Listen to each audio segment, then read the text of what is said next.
Hello everybody, welcome to art Gapshap. Art Gapshap program में आप सबकी स्वागत है।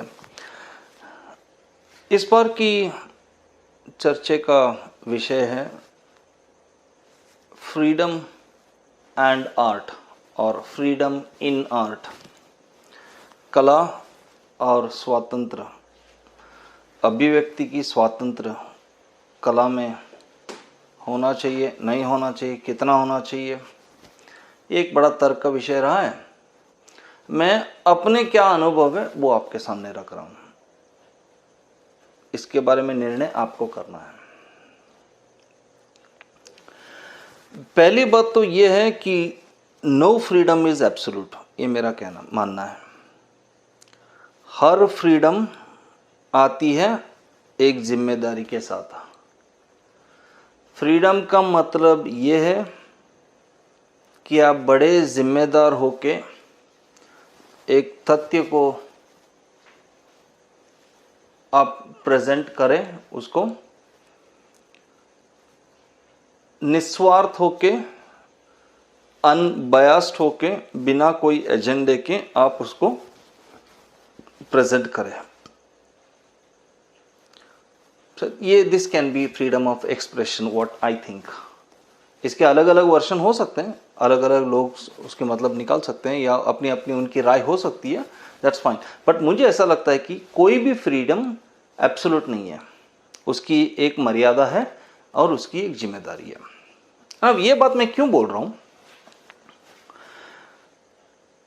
फ्रीडम ऑफ एक्सप्रेशन के नाम पे, क्रिएटिविटी के नाम पे, कंटेम्प्ररी के नाम पे, मॉडर्न आर्ट के नाम पे मैंने इतने सारे बातें सुनी, इतने सारे ड्रामा देखे, इतने सारे विकृत सोच, इतने सारे एजेंडास देखे इसमें, एंड कुछ चीज़ें काफ़ी हैरान भी कर गई मुझे, कुछ चीज़ें हंसी भी आई। बट खैर, ये हमेशा एक इसकी तर्क होती रहती है, क्योंकि हर जनरेशन आते, हर समय के साथ साथ साथ इंसान की ओपिनियन की दायरा जो है वो बदलती रहती है, ये होती रहती है, दैट्स फाइन। बट लेकिन ये चीज़ क्यों आया मेरे दिमाग में? मेरे एक दो तीन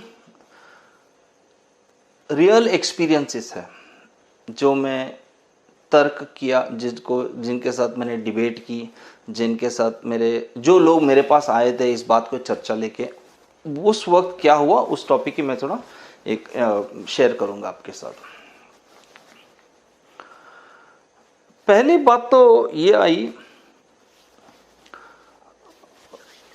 एक दो तीन आर्टिस्ट मुझसे मिले थे एंड उनको कंटेम्प्ररी सेक्स के बारे में उनको दिखाना था, उनको एक वो सब्जेक्ट पे काम करना था।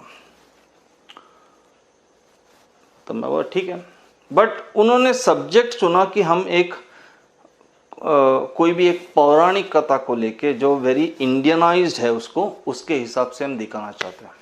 मैं बोला ठीक है, लेकिन पता नहीं कहां से वो आइडिया उनमें आई and they wanted to take Draupadi. मैं थोड़ा हैरान रह गया। मैंने उनको पूछा, भाई पूरे महाभारत में ये सेक्स या इरोटिक ये कॉन्सेप्ट कहां पे आई है?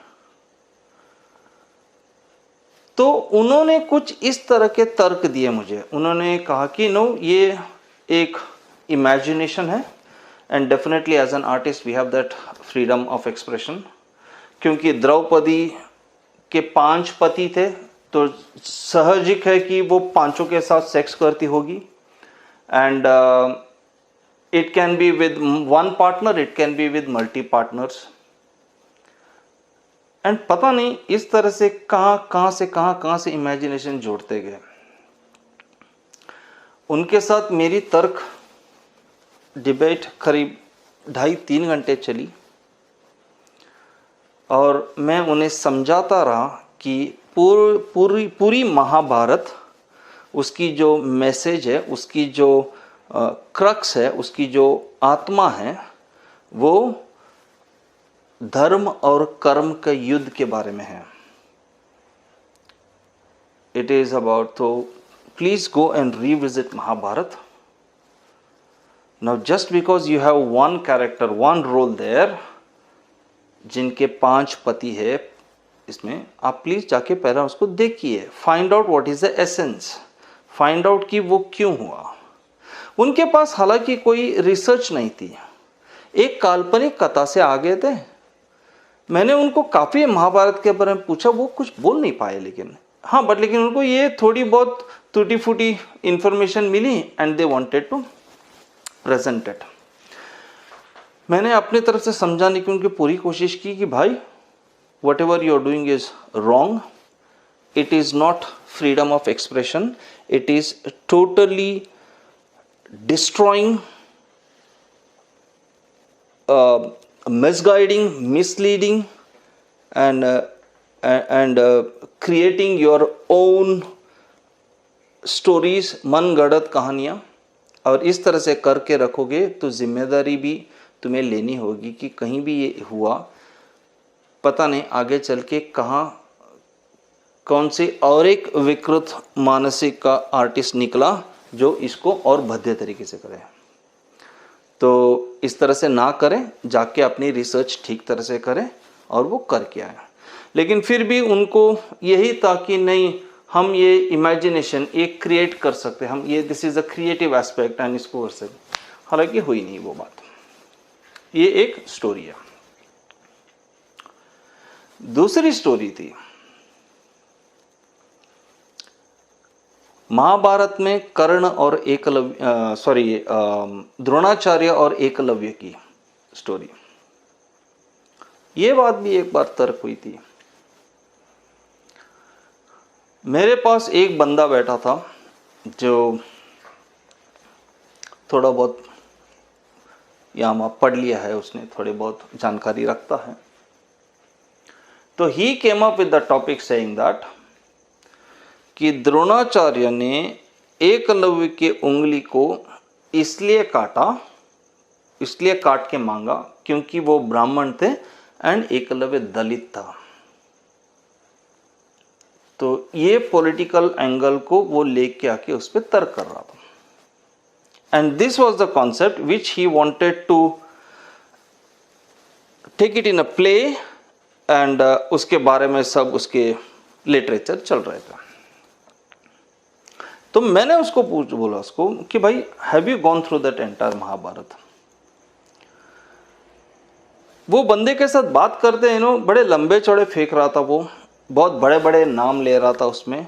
हालांकि वो जितना भी बड़े नाम ले रहा था उसके पीछे रिसर्च या research based, fact based information नहीं थी उसके पास. तो खैर फिर मैंने अपना वर्शन दिया उसको. मैंने कहा कि देख भाई, जहां तक महाभारत मैंने पढ़ा है, जितना मैंने उसको समझा है, सुना है, ये पूरे एपिसोड की उसकी कॉन्टेक्स्ट ही अलग थी. द्रोणाचार्य बहुत बड़े विद्वान थे. उनकी तपस्या, उनकी नॉलेज, उनकी जो सोच, उनकी विचार, उनकी जो ताकत थी वो बहुत हाई थी उनकी. बहुत उन्होंने कभी ये नहीं सोचा कि ये ऊंच जाती है, नीच जाती है. उन्होंने कभी ये नहीं सोचा कि यार मैं सिर्फ राजा और राजकुमारों के साथ रहूं, ये जंगल में पला बड़ा लड़का है इसके साथ ना रहूं. उन्होंने ऐसा नहीं सोचा. उन्होंने सिर्फ ये सोचा कि अर्जुन को ब्रह्मास्त्र, सर्पास्त्र, दूसरे अस्त्र सिखाने से पहले उन्होंने उनको धर्मशास्त्र क्या है, समाज शास्त्र क्या है, मनोशास्त्र क्या है, प्रकृति क्या है, राजनीति क्या है, मनुष्यत्व क्या है, ये सारे चीज़ों की ज्ञान देने के बाद उन्होंने ब्रह्मास्त्र, सर्पास्त्र और दूसरों अस्त्रों को सिखाया. क्यों? क्योंकि ये सारे शस्त्र इस्तेमाल करना बड़ी बात नहीं थी, लेकिन उसको जिम्मेदारी के साथ बिना भावुक हुए कहाँ इस्तेमाल करना चाहिए, कहाँ इस्तेमाल नहीं करना चाहिए, इसकी विवेक और इसकी संस्कार जो होती है, उन्होंने पहला उसकी नींव रखा। उसके बाद उन्होंने ये बड़े बड़े अस्त्र सिखाए। लेकिन एकलव्य जो था उसने सारे विद्या सीख ली थी शस्त्रों की, लेकिन बाकी सारे चीज़ों की ज्ञान उसे नहीं थी। उसे ये पता नहीं था कि राजनीति क्या होती है, समाज शास्त्र क्या होता है, मनोशास्त्र क्या होता है, धर्मशास्त्र क्या होता है। ये सारे शास्त्रों की उसे ज्ञान नहीं थी। उसे सिर्फ कुछ शस्त्रों की विद्या उसने सीखी थी। कल को उठ के अगर एकलव्य भावुक होके, चाहे गुस्सा हो या नाराजगी हो, दुख में हो, अगर उसने किसी शस्त्र का प्रयोग किया तो उसका परिणाम कौन भुगतेगा? ये बहुत बड़ा सवाल था द्रोणाचार्य में। इसलिए उन्होंने वो अंगूठा मांग के उसके साथ उसको अंगूठा मांगा ताकि वो कोई भी शस्त्र इस्तेमाल ना कर सके। ये वजह थी उसमें।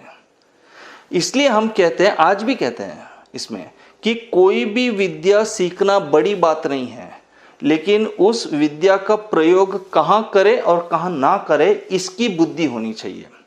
This is the difference. यही व्यत्यास है कि आर्मी ऑफिसर के पास भी AK-47 है, एक टेररिस्ट के पास भी AK-47 है, लेकिन आर्मी ऑफिसर कहाँ गोली चलानी चाहिए और कहाँ नहीं चलानी चाहिए उसकी संस्कार है, लेकिन टेररिस्ट को वो नहीं है। वो आंख बंद करके किधर भी गोली चला देता है। वो क्यों? क्योंकि भावुक हो जाता है, वो उसकी जिम्मेदारी नहीं रहती है। ये बहुत बड़ा फर्क है। इसलिए कोई भी विद्या सीखना बड़ी बात नहीं है, लेकिन उसको इस्तेमाल हम कितने जिम्मेदारी के साथ करें, ये महत्वपूर्ण की बात है। और ये विषय थी द्रोणाचार्य की वजह थी कि द्रोणाचार्य उन्होंने एकलव्य से अंगूठा मांगा था। तो ये एक तर्क थी, ये एक तथ्य थी। इस पूरे कहानी की कॉन्टेक्स्ट ये थी। लेकिन वो जो इंसान मेरे साथ तर्क करने के लिए आया था, उसने इस कॉन्टेक्स्ट को छोड़ के उसने उसको ब्राह्मण और दलित के बीच में ला के रख दिया उसको, एंड उस पूरे कॉन्टेक्स्ट के प्रदर्शन पे वो उसे चलता रहा। हालांकि मैं उसे बोलता रहा उसको कि भाई पूरे कॉन्टेक्स्ट को पढ़ ले, पूरे महाभारत की इसमें पढ़ ले, एंड उसमें देख धर्म और कर्म की चर्चा कैसी होती है। बट लेकिन दुर्भाग्य की बात है कि इस तरह से हमारे शास्त्रों की या हमारे पौराणिक कथाओं की मैनिपुलेशन हो जाती है एंड उसकी प्रेजेंटेशन होती है। एक और तीसरी कहानी या तीसरा तजुर्बा बोलिए। एक फलाना गैलरी की उन्होंने कंटेम्प्ररी दुर्गा के नाम पे उस पूरे कॉन्सेप्ट, एक दैविक आध्यात्मिक उस जो मूर्ति थी या उसको वो जो एक कल्पना थी, एक आस्था, एक विश्वास थी, उसको इतना भद्दे तरीके से उसको विजुअलाइज किया था, उन्होंने पेंट करवाया था कि एक लेडी इन हर बिकिनी और जीन्स में लेके बोलते कि मॉडर्न डे देवी के नाम पे, एक हाथ में लैपटॉप है, एक हाथ में सिगरेट, एक हाथ में वाइन ग्लास है, एंड पाँव के नीचे मर्द को ऐसा डाल के कहते हैं कि नहीं, these are the all men are pervert and they rape women. पता नहीं क्या क्या भद्दा सोच के क्या कॉन्सेप्ट बनाया एंड उसको टाइटल दिया द कंटेम्प्ररी दुर्गा बोल के। उनके साथ मेरी उनके साथ तर्क या उनके साथ थोड़े डिस्कशन करने की कोशिश की, लेकिन आगे बढ़ी नहीं ज़्यादा बात, क्योंकि she was too adamant in her concept. And मैं जो भी ये बोलता गया उनको लगा कि I was very conservative mindset है मेरा, एंड फ्रीडम ऑफ एक्सप्रेशन पे मैं रोक लगाता हूँ, या it is like trying to give क्या बोलते हैं उसको, एक पॉलिटिकल कलर लाइक। मैं उनको समझाता रहा कि नहीं, इसमें there is nothing like that, it is आप, I just want the facts, I just want that कि आप इंडिया की भारतीय कोई कॉन्सेप्ट ले रहे हैं तो उसका रिसर्च कीजिए, उसका अध्ययन कीजिए एंड उसका सही संस्कार, उसकी जो सही ताकत है, उसकी जो सही पहचान है वो प्रेजेंट कीजिए। उसको फ्रीडम ऑफ, डेफिनेटली उसको एक्सप्रेस करने के आपके अलग तरीके हो सकते हैं, लेकिन भद्दे तरीके से करना कोई तरीका नहीं होता है, या उसको गलत तरीके से प्रेजेंट करना कोई तरीका नहीं होता है, उसको झूठ में कन्वर्ट करके मैनिपुलेट करके प्रेजेंट करना कोई तरीका नहीं होता है। All this cannot be in the name of freedom of expression.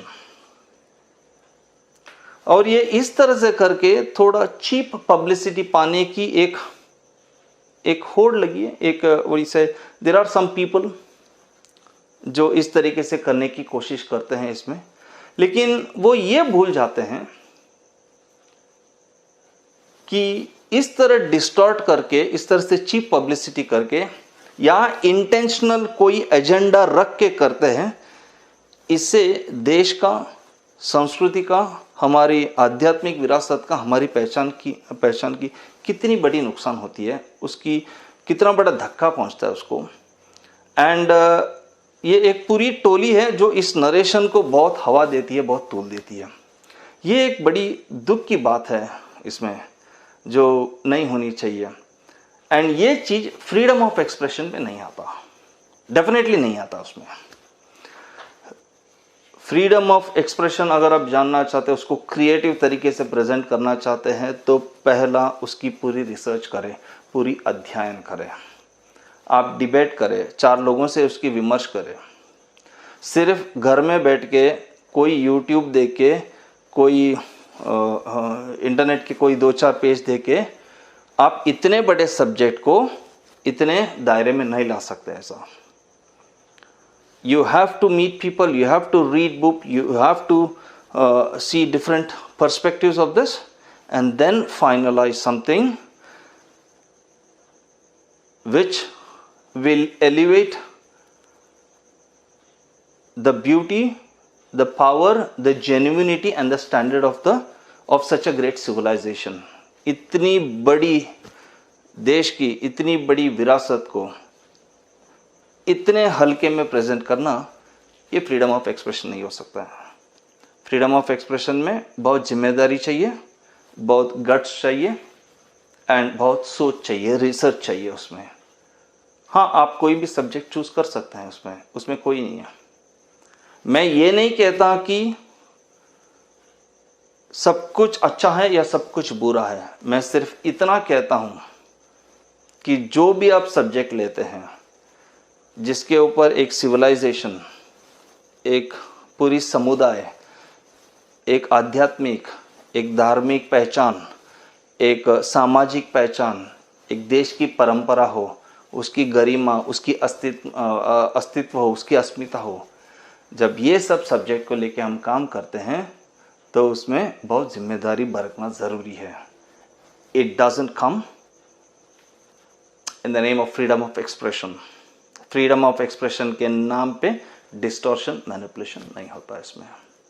ये मेरी अभिप्राय है, आप इसको तय कर सकते हैं इसमें।